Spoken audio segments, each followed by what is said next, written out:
সুপ্রিয় শিক্ষার্থী, সবাইকে আন্তরিক শুভেচ্ছা জানাচ্ছি এবং স্বাগত জানাচ্ছি আজকের ক্লাসে। আমার আজকের আলোচনার বিষয় হচ্ছে নবম দশম শ্রেণী বাংলা দ্বিতীয় পত্রের তৃতীয় অধ্যায় দশম পরিচ্ছেদ প্রকৃতি প্রত্যয়। প্রকৃতি প্রত্যয়ের আমি ধারাবাহিকভাবে আলোচনা করছিলাম। এটি শেষ পর্ব। এর আগে 7টি পর্বে ক্লাস নিয়েছি, আজকে শেষ পর্ব। তো সংস্কৃত তদ্ধিত প্রত্যয়ের যে বাকি যে প্রত্যয়গুলো ছিল, আমরা গত ক্লাসে 10 নম্বর প্রত্যয় পর্যন্ত আলোচনা করেছি। 11 থেকে আজকে শুরু করছি। 11তে তোমরা লক্ষ্য করো, তোমার বইয়ে লেখা আছে 11 নম্বর বিন প্রত্যয়। এই তোমরা জানো বিনের মধ্যে 9টা লুপ্ত হয়, থাকে বি একাক্ষরে, এটা দীর্ঘিকার হয়, বদীর্ঘিকার হয়, এবং এটি কোন অর্থে হয়? আছে অর্থে। আছে অর্থে বিশেষণ গঠন। যে কয়টা উদাহরণ দেওয়া আছে খেয়াল করো। মেধা যোগ বিন, মেধাবী। এই যে বিনের পরিবর্তন হয়ে গেল বি, মেধাবী। শব্দের শেষে বি থাকবে, তাহলে সেগুলোকে আমরা এই প্রত্যয়টা বিন হিসেবে প্রকৃতি এবং প্রত্যয়টা বিন ধরে করব। ঠিক একইভাবে, অর্থাৎ মেধা আছে যার, মায়াবিন, মায়া যোগ বিন, মায়াবী, তেজস্বী, যশস্বী। 12 নম্বর খেয়াল করো, 12 নম্বরে দেওয়া আছে র প্রত্যয়। এই র প্রত্যয়টা দেখো, যেমন মধু যোগ র, মধুর, মুখ যোগ র, মুখর, শেষের অ থাকবে। ঠিক আছে? এবং এখানে এই বইয়ে লেখা আছে এটা বিশেষ্য গঠনে। বিশেষ্য গঠনে যে মধুর, এটি কি বিশেষ্য?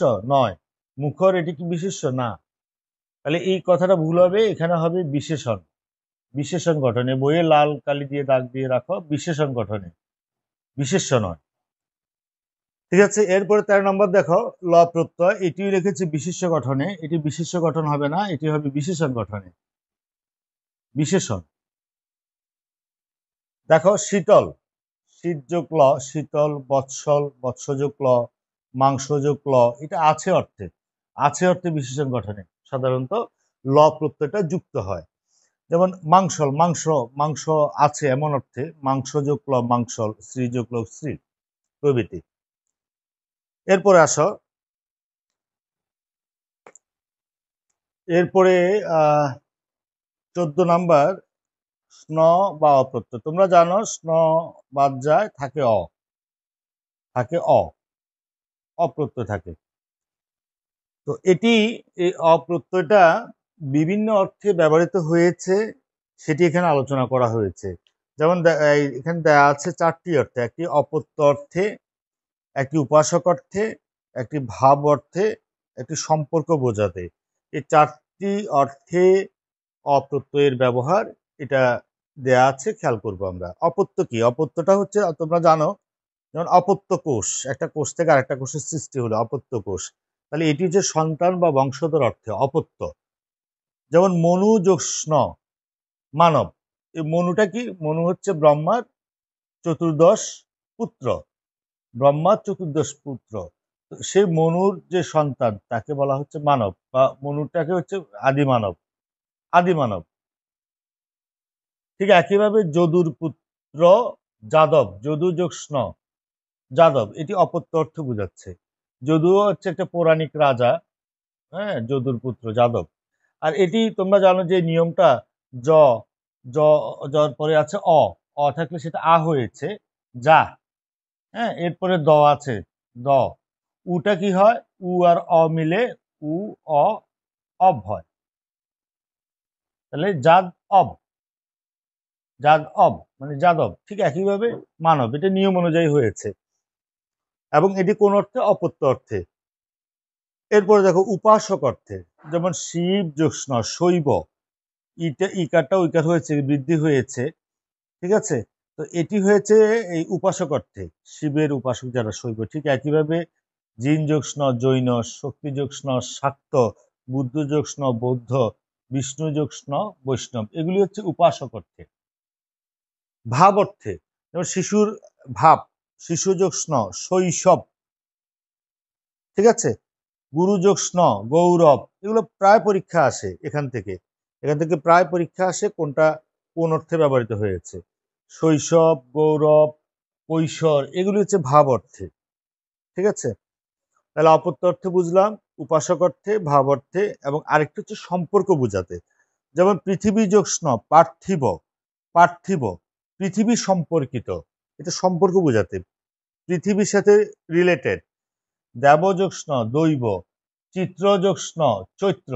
বই লেখা আছে চিত্র একটা নক্ষত্রের নাম, আসলে নক্ষত্রের নামটা হচ্ছে চিত্রা, এই নক্ষত্রের নামটা হচ্ছে চিত্রা। তো চিত্রা যোগ স্ন এরকম হওয়া উচিত, চৈত্র। ঠিক আছে, চিত্রা সম্পর্কিত, তোমার বইয়ে লেখা আছে চিত্র। এরপরে দেখো নিপাত নিষিদ্ধ, যেটা কোনো নিয়মের অন্তর্ভুক্ত নয়, ব্যতিক্রম। যেমন সূর্য যোগ স্ন, খেয়াল করো, সূর্য যোগ স্ন, সৌর। সৌর কি করে হলো? তো সূর্য যোগ সূর্যের সৌ হলো, দীর্ঘকারটা ও হলো, সৌর্য, এটা তো হওয়ার কথা সৌর্য, এমন হওয়ার কথা, এটা সৌর হওয়ার কথা না। এখানে এই সাধারণ নিয়মে আসলে হবে যে সূর্য যোগ স্ন, সৌর, উটা ও হলো বৃদ্ধি, রয়ের সাথে অ হলো র, এটা সাধারণ নিয়ম। কিন্তু নিপাত নিষিদ্ধ বা কোনো নিয়মের অন্তর্ভুক্ত নয় বা ব্যতিক্রম বিদায়, সেটি লেখা হয়েছে এভাবে, সূর্য যোগ স্ন, সৌর। এটা সূর্য হওয়ার কথা, কিন্তু এটা না হয়ে হয়েছে সৌর। আচ্ছা, তা আমি কয়েকটা উদাহরণ লিখেছি, যেমন বান্ধব, এটা কেমন হবে? বন্ধু যোগ স্ন, বান্ধব। বস্তু যোগ স্ন, বাস্তব। তিল যোগ স্ন, তৈল। পুত্র যোগ স্ন, পৌত্র, পুত্রের সন্তান। ঠিক আছে, তো এখানে ইম্পর্টেন্ট হচ্ছে তোমার কোনটা কোন অর্থে ব্যবহৃত হয়েছে, অপ্রত্যয়টা, এটি খেয়াল করতে হবে। এরপরে আসো 15 নম্বরে। 15 নম্বরে তোমরা দেখো, তোমরা জানো যে এই যে স্ন জফলা, এটা এটা থাকবে এখানে, স্ন কাটা যাবে, এই জফলার পূর্ণরূপটা জটা থাকে, অর্থাৎ জ প্রত্যয়, এটা এক কথা, এখান থেকে এটা এসেছে। তো এটা এখানে তোমার বইয়ে দেওয়া আছে তিনটি অর্থে ব্যবহৃত, একটি হচ্ছে অপত্যার্থে, একটি ভাবার্থে, একটি বিশেষণ গঠনে। আমরা খেয়াল করি বই কি উদাহরণগুলো দেওয়া আছে। অপত্যার্থে আগেও বলেছি আমি, অপত্য অর্থ সন্তান বা বংশধর, যেমন মনোযোগ স্ন, মনুষ্য। এবং এখানে লক্ষ্য করার বিষয় আছে, এই স্ন জফলা বা জ প্রত্যয়ের দ্বারা গঠিত এই তদ্বিদান্ত, এই তোমার সাধিত যে পদটা হবে, শব্দটা হবে, সেটি প্রত্যেকটা শেষে এই জটা থাকবে, মনুষ্য। তো যে মনুর পুত্র, যমদগ্নি, যমদগ্নি যোগ স্ন, জামদগ্ন, জামদগ্ন। পরশুরাম, এটা পুরাণের চরিত্রে পরশুরামকে বোঝায়, মানে যমদগ্নির পুত্র পরশুরাম, পরশুরামকে বোঝায়, পরশুরাম। ঠিক আছে, এটি অপত্যার্থে। ঠিক একইভাবে দৈত্য কি হবে? দ্বিতি যোগ স্ন, দৈত্য। এই দ্বিতীটা হচ্ছে এই দৈত্য মাতা যাকে বলে, কশ্যপ মুনিরের স্ত্রী, এটা পৌরাণিক চরিত্র, পৌরাণিক কাহিনী। কশ্যপ মুনিরের স্ত্রী বা দৈত্য মাতা, তো দ্বিতীর সন্তান হচ্ছে দৈত্য। চনক যোগ স্ন, চাণক্য। হ্যাঁ, এটিও একটা, এই যে বাতস্যায়ন মুনির পৌরাণিক চরিত্র, তার পুত্র চাণক্য, বাতস্যায়ন মুনির পিতা, তার পুত্র হচ্ছে চাণক্য। তো এটি অপত্যার্থে এর আগে আমি বলেছি, সন্তান বা বংশধর। এরপরে দেখো ভাবার্থে, ভাব, যেমন সুন্দরের ভাব, সুন্দর যোগ স্ন, সৌন্দর্য, সৌর্য। ধৈর্য, ধীর যোগ স্ন বলা, ধৈর্য, কৌমার্য, এগুলো হচ্ছে ভাব অর্থে। তাহলে তোমরা যদি একটু যুক্তি দিয়ে, এটি অপত্যার্থে সন্তান বা বংশধর, এটি ভাবার্থে, এটির ভাব থাকবে, এবং এরপরে দিয়েছে বিশেষণ গঠনে। বিশেষণ গঠনে যেমন দেখো, পর্বত যোগ স্ন, পার্বত্য, পার্বত্য, এটা বিশেষণ পদ। আবার এই ব্যাদ যোগ স্ন, বৈদ্য, এটি বিশেষণ পদ, বিশেষণ গঠনে। তবে বিশিষ্ট গঠনে হয়।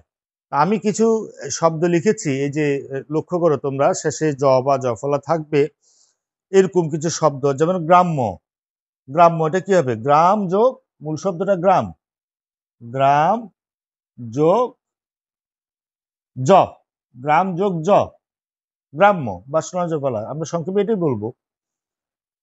আদ্য, আদ্য, এটা কি হবে? আদি, আদি যোগ স্ন, আদ্য।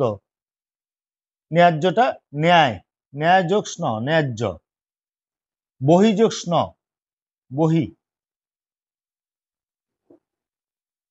বাহ্য, বৈচিত্র্য, এগুলো তো বিশেষণ হলো, কিন্তু এটি কি বিশেষণ? বৈচিত্র্য, বিচিত্র, বিচিত্র যোগ স্ন, বৈচিত্র্য, এটিতে নাউন হয়ে গেল। সারল্য, এটিও নাউন হয়ে গেল। সরল যোগ স্ন, সারল্য। সামর্থ্য, এটিও নাউন। সমর্থ যোগ স্ন, সাদৃশ্য, সদৃশ যোগ স্ন, তাহলে এটিও নাউন হলো। তাহলে আমরা লক্ষ্য করলাম, যদিও বিশেষণ গঠনে বলা হয়েছে, তোমার বই দেওয়া আছে এই তিনটি অর্থে, একটি অপত্যার্থে, একটি ভাবার্থে এবং একটি বিশেষণ গঠনে। এছাড়াও বিশেষ্যপদ গঠনে হচ্ছে, এবং এটি আমরা চিনব, এই জ প্রত্যয়টা চিনব, শব্দের শেষে জ বা জ ফলা থাকবে। ঠিক আছে, এরপরে আসো 16 নম্বর দেখো, স্নি বা ই প্রত্যয়। তোমরা জানো স্নি, এটা বাদ যাবে, রস্যি থাকবে। তো এটি কোন অর্থে? এটি অপত্য অর্থে। দুটা উদাহরণ দেওয়া আছে, যেমন রাবণ যোগ স্নি, রাবণী, অর্থাৎ রাবণের পুত্র।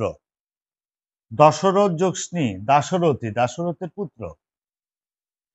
ঠিক একইভাবে অর্জুনী, অর্জুন যোগ স্নি, অর্জুনের পুত্র অর্জুনী। সুমিত্রা, সুমিত্রা যোগ স্নি, সৌমিত্রী। দ্রোণ যোগ স্নি, দ্রোণী। পর্বত যোগ স্নি, পার্বতী, পর্বতের সন্তান। এরপরে আসো 17 নম্বরে। 17 নম্বরে স্নিক প্রত্যয়। তোমরা জানো যে স্নিকের মধ্যে স্নিটা বাদ, স্নটা বাদ যায়, তাহলে কি থাকে? রস্যি ক, ইক, ইক থাকে, ইক, ইক থাকছে। তো ইকটা এখানে দেয়া হয়েছে তোমার বইয়ে, তিনটা অর্থে ব্যবহৃত হচ্ছে। একটি হচ্ছে দক্ষ বা বেত্তা অর্থে, এক্সপার্ট, দক্ষ। যেমন সাহিত্য যোগ স্নিক, স্নিকের পরিবর্তে আমরা মাথায় রাখবো ইক, অর্থাৎ যে সমস্ত শব্দের শেষে ইক উচ্চারণ হয়, যে সংস্কৃত শব্দগুলোর শেষে ইক উচ্চারণ হয়, সেগুলোকে আমরা এই মানে প্রত্যয়টাকে ইক বা স্নেক হিসেবে এই আলাদা করব। তো সাহিত্য যোগ স্নেক, সাহিত্যিক। বৈদিক, বেদ যোগ স্নিক, বৈদিক। বিজ্ঞান যোগ স্নিক, বৈজ্ঞানিক। বিজ্ঞান বিষয়ে এক্সপার্ট, দক্ষ। বেদ বিষয়ে দক্ষ, সাহিত্য বিষয়ে দক্ষ, এটা দক্ষ বা ব্যক্ত অর্থে। ঠিক একইভাবে দর্শন যোগ স্নিক, দার্শনিক। প্রবন্ধ যোগ স্নিক, প্রাবন্ধিক। তত্ত্ব যোগ স্নিক, তাত্ত্বিক। ইতিহাস যোগ স্নিক, ঐতিহাসিক। এগুলো হচ্ছে তোমার দক্ষ বা ব্যক্ত অর্থে প্রভৃতি। ঠিক আছে, এরপর দেখো বিষয়ক অর্থে, যেমন সমুদ্র যোগ স্নিক, সামুদ্রিক, সমুদ্র বিষয়ক, এটি হচ্ছে সামুদ্রিক। হ্যাঁ, সামুদ্রিক। নগর যোগ স্নিক, নাগরিক, নগর বিষয়ক। মাস যোগ স্নিক, মাসিক।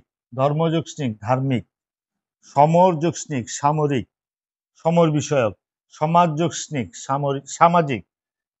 ইক উচ্চারণ দেখো, ভৌগোলিক, ভূগোল, ভূগোল যোগ স্নিক, ভৌগোলিক। শব্দ যোগ স্নিক, শাব্দিক। শতবর্ষ যোগ স্নিক, শতবার্ষিক। এরপর দেখো বিশেষণ গঠনে, আসলে কিছু শব্দ বিশেষ্য হচ্ছে, কিছু বিশেষণ হচ্ছে। ঠিক আছে, অনেকগুলো বিশেষ্য হচ্ছে, আবার এই মোটা দাগে বিশেষ্য বা বিশেষণ, এখানে দুই ধরনের পদ হচ্ছে, স্নিক বা ইক প্রত্যয় যুক্ত করে। এখানে আলোচনা করা হয়েছে দক্ষ বা ব্যক্ত অর্থে, সাহিত্যিক, বৈজ্ঞানিক, এগুলো ঐতিহাসিক, এগুলো হচ্ছে বিশেষ্য। ঠিক আছে, আবার এই যে সামুদ্রিক, নাগরিক, এগুলো কিন্তু বিশেষণ। তো আমাদের প্রথমটাতে আলোচনা করা হয়েছে দক্ষ বা ব্যক্ত অর্থে, একটি হচ্ছে বিষয়ক অর্থে। এখন বিশেষণ গঠনে আমরা একটু খেয়াল করি, যেমন হেমন্ত যোগ স্নিক, হৈমন্তিক, বিশেষণ। হেমন্ত সংক্রান্ত যদিও হয়, এটি কিন্তু মূল পদটা বিশেষণ। আকস্মিক, অকস্মাৎ যোগ স্নিক, আকস্মিক। আণবিক, অণু, অণু, অণু যোগ স্নিক, আণবিক। ইচ্ছা, ইচ্ছা যোগ স্নিক, ঐচ্ছিক। নৈতিক কি হবে? নীতি, নীতি যোগ স্নিক, নৈতিক। দিন যোগ স্নিক, দৈনিক। দেহ যোগ স্নিক, দৈহিক। অর্থনীতি যোগ স্নিক, অর্থনৈতিক। তর্ক যোগ স্নিক, তার্কিক। দ্বন্দ্ব যোগ স্নিক, দ্বান্দ্বিক। গণতন্ত্র যোগ স্নিক, গণতান্ত্রিক। কায় যোগ স্নিক, কায়িক। মানব যোগ স্নিক, মানবিক। নিসর্গ যোগ স্নিক, নৈসর্গিক প্রভৃতি। অর্থাৎ সোজা কথা, আমরা যে স্নিকটার অনেক এরকম শব্দ পাবে, শেষে ইক উচ্চারণ হয়ে অনেক শব্দ পাবে, সেগুলোকে সহজে এভাবে ভাঙানো যাবে। তো সর্বশেষ আসো 18 নম্বরে। 18 নাম্বার হচ্ছে স্নেহ বা এ প্রত্যয়। তোমরা জানো যে স্নেহের মধ্যে এটি বাদ যায়, তাহলে এ অন্তস্থ এও থাকে। ঠিক আছে, এটি জাত বা উৎপন্ন অর্থে বিশেষণ গঠনে এই প্রত্যয়টা ব্যবহৃত হয়। তো যেমন দেখো ভাগিনেয়, এটা মূল শব্দটা ভগিনী, ভগিনী যোগ স্নেহ, তাহলে ভগিনী যোগ এয় ভাগিনেয়। এখানে আ হয়েছে এই যে বৃদ্ধি নিয়ম অনুযায়ী। ঠিক একইভাবে এই অগ্নি যোগ স্নেহ, আগ্নেয়, অগ্নি থেকে উৎপন্ন বা জাত, আগ্নেয়।